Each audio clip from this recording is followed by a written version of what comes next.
the hell was that? Phantoms, poltergeists and murder await the most haunted team in North Wales.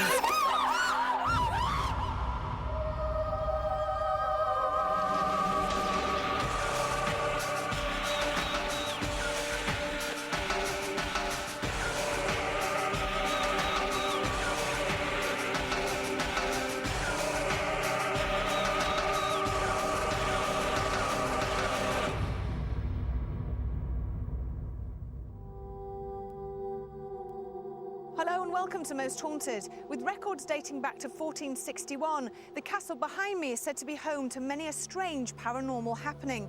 With human bones found behind a wall and civil war, it's no wonder that phantoms roam here in abundance. With dark shapes, strange smells and full apparitions, they've all made their home here at Bodelwynddan Castle.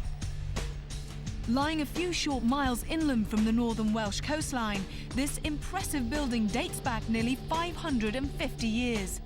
It remained a family home until just before the First World War, when it served as a training camp and then a recuperation hospital.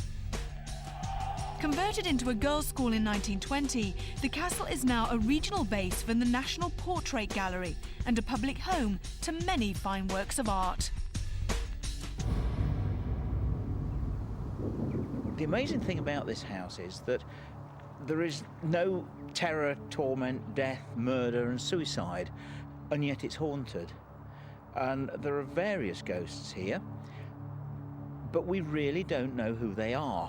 And that's, for me, very interesting, because the idea, of course, of us being here is to actually find out who they are.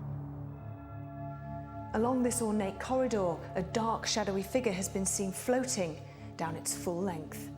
Also, disembodied legs have been witnessed walking along here, along with strange noises and the feeling of being watched. My own experience really dates from about 2 or 3 years ago, when I saw a grey figure going past an entrance in one of the main corridors here. It was quite an interesting experience because it was something like 9:15 in the morning. I was walking into work, talked to one of the staff, but saw this figure going past an entranceway. Thinking it was an intruder, I followed, but there was nobody there, and did a thorough search, but all the doors were locked, and it was quite obvious that there was nobody there. In the dead of night, when the castle is closed, the sounds of heavy footsteps can be heard coming from the cellar. From 1915, this place was not only an officers' mess for Canadian soldiers, but also a hospital and training centre. In fact, to this day, at the back of the castle, there are trenches that were used for the purpose of training soldiers.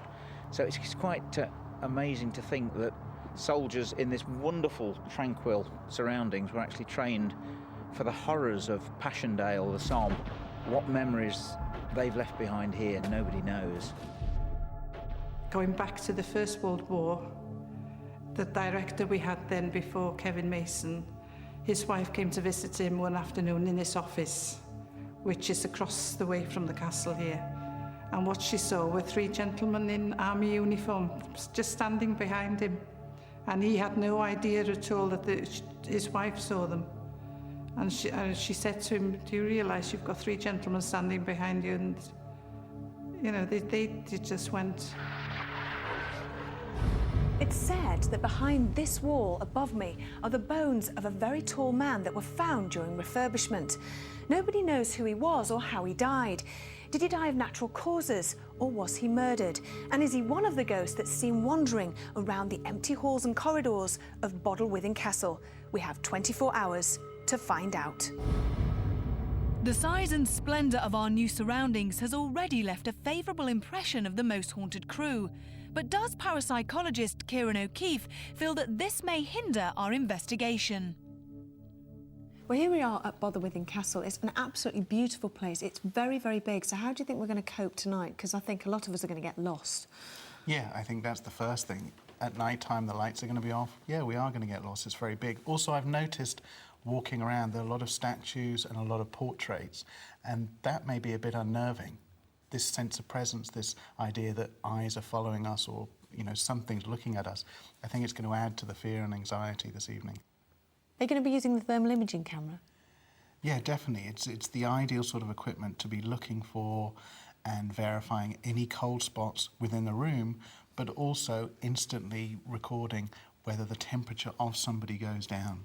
So they'll subjectively report, oh, I feel a bit colder. With the thermal imager, we can discount suggestion and we can actually see if the temperature is generally decreasing. Do you foresee any difficulties tonight? It might be difficult to research any names or any information that actually comes out either from the medium or from the seance or any other sort of situation, simply because we don't have access to the names of the spirits, the names of the ghosts that are attributed to some of the phenomena that's occurred here. Spiritualist medium Derek Acora and guest psychic David Wells have been invited to join us in North Wales, arriving separately and with no previous knowledge of this ancient home. But which ghostly characters will choose to make their presence known as we investigate Bodelwynddan Castle?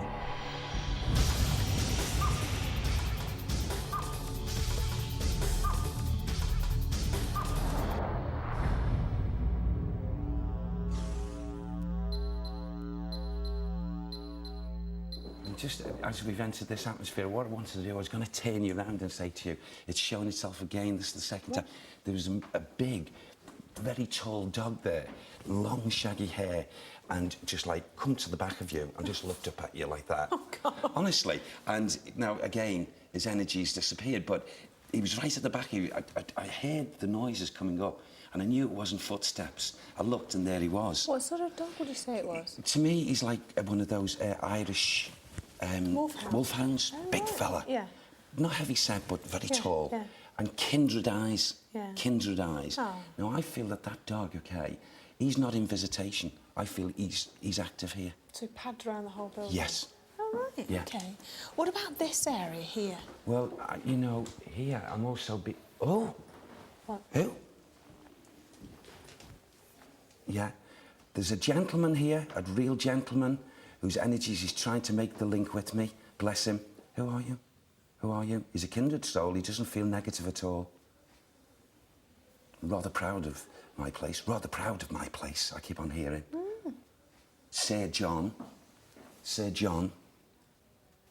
Is he permanent here, Sam? No, he's in visitation. OK. There's a gentleman, a Sir John, who comes here often. Who is in visitation. What's his surname or a date, or just ask Sam to give us some more Can you give me a bit more? Bit more, please. 1829, 1830. 1829, 1830. Bless you. That's when he was here. That's what Sam's just given me now. Go on. Since he's been in spirit, he knew of this, but he didn't know who, but now he knows the answers to the mystery. What's that? What's the mystery? He found out who did this and who hid the body, put the body behind the wall, the fireplace. Right. So he during the date that you gave me, that's when he was here and he knew, and the bones were already there. I feel that's what Sam's just given me that now, yeah. Okay. And he knows now who this is connected to. Right, okay. Derek's reference to these mysterious remains appears to relate to the discovery of human bones during restoration work in 1829, as chronicled in the diary of the then owner, Sir John Hay Williams. We decided to move up to the first floor, but as we reached the foot of the stairs, Derek immediately sensed another spiritual energy. There was a young girl that lost her life here as well. A young girl. Right. She walks around. She was what? There's the upper levels. She's up the upper levels. Right. Up that way. Okay. And I feel that she was here because now I'm getting a group. I'm hearing from the residual area a lot of laughter, a lot of girls all over.